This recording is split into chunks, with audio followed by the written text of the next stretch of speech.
So మూవీలో songs చాలా బాగున్నాయి. అసలు ఏంటి స్పెషాలిటీ అంత బాగా ఆడడానికి? ఈ సినిమాలో గమ్మత్తు ఏంటి అంటే ఓపెనింగ్ సాంగ్ ఏదైతే మనకి శంకర్ మహాదేవన్ గారు హీరో బయటకు వస్తున్నప్పుడు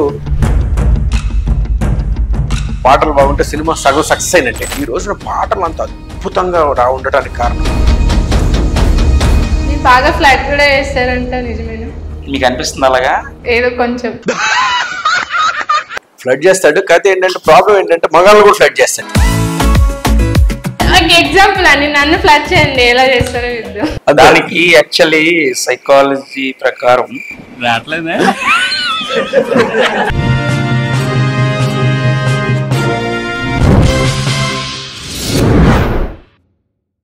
సో మూవీలో సాంగ్స్ చాలా బాగున్నాయి, అంటే మంచిగా సింక్ అయింది స్టోరీకి తగ్గట్టుగా.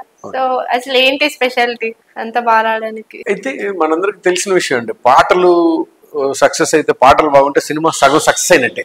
సో ఈ పాటలు చాలా ఇంపార్టెంట్ అనేది ప్రొడ్యూసర్స్ దగ్గర నుంచి కానివ్వండి, నాకు అందరికి చాలా మంది సినిమా తీసే ఎవరికైనా సరే పాటలు చాలా ఇంపార్టెంట్ అనేది చాలా చాలా అందరికి తెలిసిన విషయమే, దీంట్లో ఏ సీక్రెట్ ఏం లేదు. సో మంచి పాటలు మంచి సాంగ్స్ ని చేసుకోవడం ఎలా అనేది టాస్క్. అది ఒక మంచి కథ రెడీ అయింది, దాంట్లో మంచి ఆర్టిస్టులు రెడీ అవుతా ఉన్నారు, దీనికి మంచి పాటలు కావాలి. సో ఏదో నాకు తెలుసు, నేనే సినిమాకి వెళ్ళినప్పుడు అరే అమ్మ ఈ పాట అనవసరంగా వచ్చిందిరా అనిపిస్తూ ఉంటుంది. సో అలాగా రాకూడదు అనే ఉద్దేశం నాకు చాలా గట్టిగా ఉంది. సో 1కి 10 సార్లు ఈ సిచ్యువేషన్ లోకి టక్మన పాట రావాలి, అరే అది చూస్తున్న టక్మన అయిపోవాలి, ఆ ఉద్దేశంతో తయారు చేసుకున్న సిచ్యువేషన్స్ ఫస్ట్ సిచ్యువేషన్ సెటప్ చేసుకున్నానండి.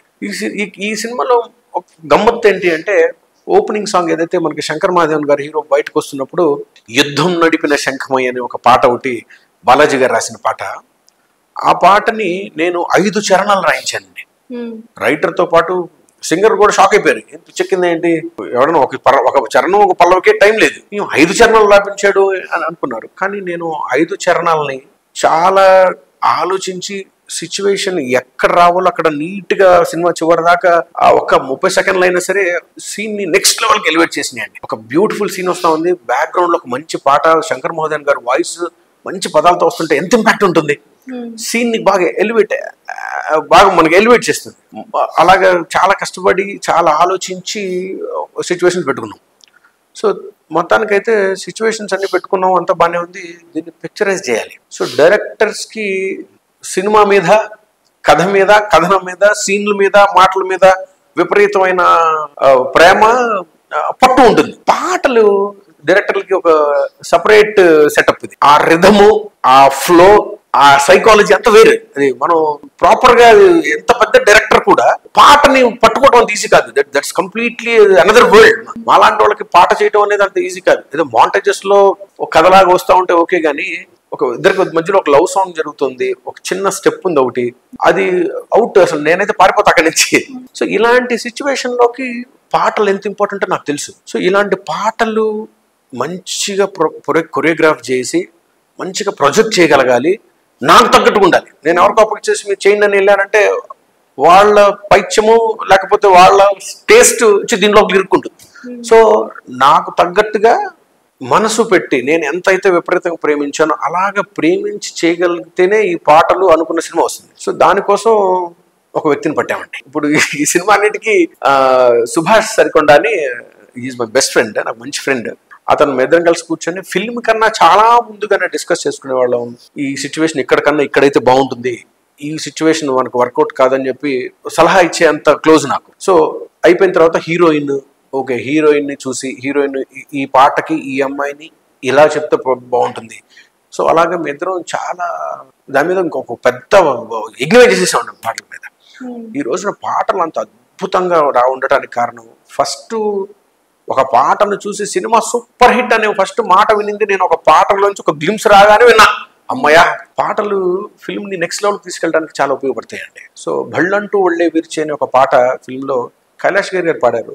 అదొక చిన్న గ్లిమ్స్ రాగానే అప్పటిదాకా ఒక మంచి మనకు చిన్న వస్తున్న రెస్పాన్స్ కాస్త బ్లోట్ అయ్యి 10 times అయిపోయింది. అది బాగా వర్కౌట్ అయింది. సో దీంట్లో సుభాష్ ఎఫర్ట్స్ కానివ్వండి, అతను పెట్టిన హార్డ్ వర్క్ కానివ్వండి.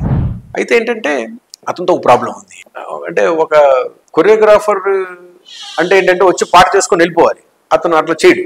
అతను ఏంటంటే ఉంటాడు, సాయంత్రం ఉంటాడు, నెక్స్ట్ రోజు ఉంటాడు, ఇంకా దాని తర్వాత ఏంటి, దాని ముందులేంటి, అతనికి అవసరం ఉన్నా లేకపోయినా, అతనికి ఎవరైనా పని ఇచ్చినా ఇవ్వకపోయినా, అతనికి ఎవరైనా అరేంజ్ చేసినా చెప్పినా ఇంకా అతనే పరిగెడతాడు, అతనే చేసుకొని సొంత ఫిల్మ్ లాగా చేయటం అది పెద్ద ప్లస్ అయిందండి. సో ఇప్పుడు మీకు సర్ప్రైజ్ అనమాట. చెప్పండి. మీ కొరియోగ్రాఫర్ సుభాష్ కొండ గారిని పిలిపించాము. కొండ చేశారు దేవరకొండ. హాయ్ అండి. హాయ్ అండి. సీరియస్ గా చెప్పాలంటే కొరియోగ్రఫీ చాలా బాగుంది మూవీలో. థ్యాంక్ యూ అండి. సో ఈ మూవీలో మీ ఫేవరెట్ పార్ట్ ఏంటి అసలు? ఫస్ట్ అంటే కాన్సెప్టే నాకు ఫస్ట్ నుంచి బాగా నచ్చిందండి. అంటే రైతుల గురించి ఇందాక మాట్లాడుకున్నట్టు లైక్ ఫస్ట్ నుంచి ఈయన అడుగుతూ ఉండేవాను అనమాట. రైతులు అనేటప్పుడు ఏ రైతుల కథలన్నీ చెప్పి ఉంటారే అని అనుకున్నాం అనమాట. అయితే మరి ఈయనకి ఎలా ఐడియా తట్టిందో నాకు తెలియదు. డార్లింగ్ ఇది ఒకటి బాగా వర్కౌట్ అవుతుంది, పూల రైతుల మీద ఎప్పుడో ఖర్చు చేయలేదు, ఎందుకంటే నాకు రాజమండ్రి. సో డైరెక్టర్ గారు మీ గురించి చాలా చెప్పారు, చాలా టాలెంటెడ్ అని. సో చాలా టాలెంటెడ్, అవసరం లేకపోయినా లొకేషన్స్ లో ఉండి నాకు బాగా హెల్ప్ చేశారు. అక్కడ ఇబ్బంది అయింది, అదే కదా. ఏమి ఇబ్బంది అయింది? అంటే నాకు పని ఇష్టం అండి. తనకి హెల్ప్ఫుల్ గా వెనకాల ఉండడం, అలా ట్రావెలింగ్ ఫస్ట్ నుంచి ఏదో ఒక డైరెక్టర్ కొరియోగ్రాఫర్ అలా ఏం లేదనమాట. అందరూ ఒక టీం వర్క్, చాలా మంది వర్క్ చేసాం. నేను కూడా ఇప్పుడు నా సాంగ్ పని లేదు అయిపోయింది అనుకోండి, ఇప్పుడు సీన్స్ లో కూడా నేను ఉంటూ ఉండేవాడిని అక్కడ. ఇక అందరికి అదే లైక్ ఫ్యామిలీ అనమాట అది. జనరల్ గా ఏంటంటే పని చేసామా, మనీ తీసుకున్నామా, వెళ్ళిపోయామా, నా పని అయిపోయింది, పిలిచినా రారు జనరల్ గా. అయితే మనం కొంచెం దానికి వ్యతిరేకం ఇక్కడ నుంచి చెప్తున్నాను మాట డైరెక్టర్ గారు, అలా ఉండదు, ఇక్కడ నుంచి కొంచెం కమర్షియల్ అవుదాం. నేను అన్నందుక అలా కాదండి, అందరూ మళ్ళీ ఆ వాల్యూ తెలియదు కదా. అవును. బేసిక్ ఇప్పుడు అంటే తన ఫ్రెండ్ ప్రొడ్యూసర్ కూడా అలాగే మాకు భయా అనుకుంటే అంత క్లోజ్ అయిపోయాడు ఆయన కూడా. సో హీరోయిన్ నా స్టూడెంట్ తినే ఇంట్రడ్యూస్ చేశాడు బిఫోర్ దానికి ట్రైనింగ్ కోసం, అట్లా ఇలాంటివన్నీ కూడా. సో అందరూ ఒక ఫ్యామిలీ వాతావరణంలో ఉంది అనమాట. So Raj also friend. అసలు ఏంటి హీరోయిన్ గారు డైరెక్టర్ తో కంటే మీతోనే ఎక్కువ క్లోజ్ ఉంటారంట? ఎవరు చెప్పారు ఇది? తెలిసింది, ఇన్సైడ్ టాక్. అదైతే కరెక్టే. అంటే ఈయన నాకు ఎప్పుడో ఇంట్రడ్యూస్ చేసి ఈయన స్క్రిప్ట్ పనులు నేను ఉన్నారండి. నేను ఈవిడికి డాన్స్ ట్రైనింగ్ కోసం నేను ఫ్రీ ఉన్నప్పుడల్లా క్లాసెస్ చెప్పేటవాడిని. సో అలా కొంచెం ఫ్రెండ్స్ అయ్యాం అంతే తప్పితే. మీరు బాగా ఫ్లైట్ కూడా వేస్తారంట, నిజమేనా? మీకు అనిపిస్తుంది అలాగా? ఏదో కొంచెం. అలా ఎందుకు? నేను మీతో జర్నీ చేయలేదు కదా చెప్పడానికి. అంటే ఇప్పుడు అనిపిస్తుంది మీకు ఏమన్నా?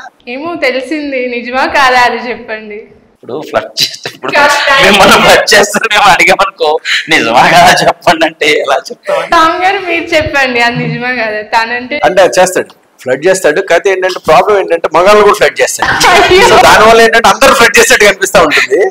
సో ఎవరితోనే సరే వుడ్ లైక్ టు గుడ్, అదే కోపం పోవాలి, కలిసిపోవాలి, బౌండరీస్ ని మోస్ట్లీ ఇష్టపడ్డాడు. ఏదైనా సరే చెరిపేసుకుని ఈజీగా లోపలికి వెళ్ళిపోతాం అనుకునే తత్వం. కొంచెం నేనైనా ఆలోచిస్తాను, కొంచెం ఒక లిమిట్స్ లైన్లో ఉంటాను. బట్ మనోడికి అది ఉండదు. సో దాన్ని బట్టి ప్రొడ్యూసర్ ఫ్లైట్ చేస్తాడు, డైరెక్టర్ ఫ్లైట్ చేస్తాడు, హీరోయిన్ ఫ్లైట్ చేస్తాడు, డిఓపిని ఫ్లైట్ చేస్తాడు. వాళ్ళు ఎంజాయ్ చేస్తారు, అరే బాగుందిరా అని చెప్పి ఇంకొంచెం అతనితో కలిసి పనిచేయడానికి ఎక్కువ ఇష్టపడతాం. కొత్త వాళ్ళతో ఎలా చేస్తాడో అది నాకు తెలియదు. షూటింగ్ వరకు అయితే మాత్రం ఇది నిజం. అందరినీ ఫ్లడ్ చేసేస్తారు.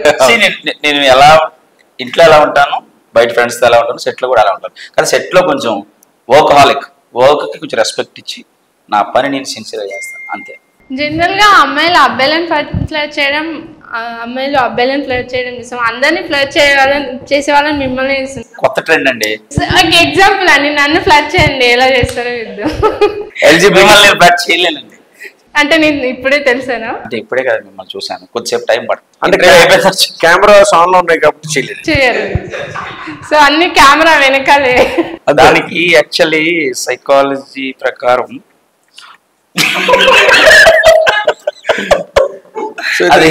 ఇతను కొంచెం సైకాలజీ మీద ఎక్కువ ఇంట్రెస్ట్ అండి. ఓకే, నేర్చుకున్నానండి ఒక ఆయన దగ్గర, ఒకసారి దగ్గర. సో ఇప్పుడు నేర్చుకుంటున్నారా? నేర్చుకుంటున్నాను. సో కొరియోగ్రఫీ అంటే చాలా కష్టము. మనం చేయడం వేరు, పక్కన వాళ్ళతో చేయించడం వేరు. సో ఎట్లా తీసుకెళ్ళినారు మూవీలో? సో అది టాస్క్ అండి. యాక్చువల్లీ ఏంటంటే ఇప్పుడు డైరెక్టర్ కాన్సెప్ట్ చెప్పి నాకు నేను నా విజువలైజేషన్ ఎట్లా ఉంది, సాంగ్ని ఎలా మేము దాన్ని ఎన్హాన్స్ చేస్తాం. లైక్ ఎట్లా అంటే ఆయన ఈ రూమ్లో చేయాలనుకున్నారు అనుకోండి, ఈ రూమ్ నుంచి ఎక్స్పాండ్ చేసి బయటికి వెళ్ళి ఇక్కడ ఇలా చేద్దాం సార్, ఇట్లా చేద్దాం సార్, ఆయన నచ్చితే ఓకే చేస్తారు. ఇప్పుడు ఈయన నచ్చిన తర్వాత నెక్స్ట్ మళ్ళీ ఆర్టిస్టుల దగ్గర వెళ్ళాలి. ఆర్టిస్టులు కొంతమంది చేస్తారు, కొంతమంది చేయరు. ఏదైనా ఫైనల్గా ఎట్లా ఉంటుంది అంటే మన కష్టం అంతా వెనకే, స్క్రీన్ మీద కనిపించేది హీరో హీరోయిన్. వాళ్ళు క్రమశిక్షణగా నేర్చుకుని అన్నీ చేస్తే అన్నీ బాగుంటాయి.